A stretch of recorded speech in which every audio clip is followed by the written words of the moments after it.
তো হ্যালো দর্শক, আসসালামু আলাইকুম। আশা করি সকলে ভালো আছেন। তো দর্শক, এই যে এই গাছের পাতাটি দেখতেছেন, তো বন্ধুরা এই গাছটির নাম কি? তো বন্ধুরা এই গাছটির নাম হলো পেঁপে গাছ।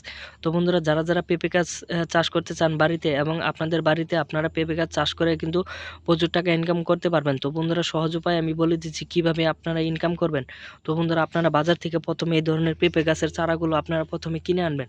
তো বন্ধুরা এই গাছের পেঁপে গাছের চারাগুলো যদি আপনারা কিনে আনতে পারেন, তাহলে বন্ধুরা আপনাদের বাড়ির আশেপাশে বা আপনারা যদি বড় ধরনের কোনো ধরনের ব্যবসা করতে চান, তাহলে বন্ধুরা আপনাদের বাড়ির আশেপাশে যে পতিত জমি রয়েছে, তো বন্ধুরা আপনাদের জমিতে এই ধরনের পেঁপে গাছগুলো সারি সারিভাবে লাগিয়ে দিবেন।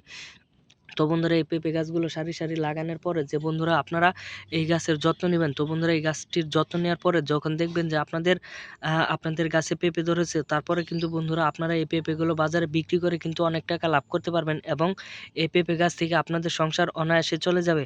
তো বন্ধুরা আরেকটি কথা, এই পেঁপে গাছের পেঁপে যখন ধরবে, তো বন্ধুরা আপনারা যদি কাঁচা পেঁপে যদি আপনারা খোসাগুলো ফেলে যদি আপনারা কাঁচা অবস্থায় যদি পেঁপেগুলো চিবিয়ে চিবিয়ে খেতে পারেন, তাহলে বন্ধুরা আপনাদের পেটে কখনো গ্যাস হবে না। তো বন্ধুরা আমি 100% গ্যারান্টি সহকারে বলে দিতে পারি যে আপনারা যদি কাঁচা পেঁপে খান, তাহলে কখনো গ্যাস হবে না। তো বন্ধুরা এই ধরনের পাকা পেঁপে যদি আপনারা খেতে পারেন, তাহলে বন্ধুরা আপনাদের কখনো ভিটামিন কিনে খেতে হবে না।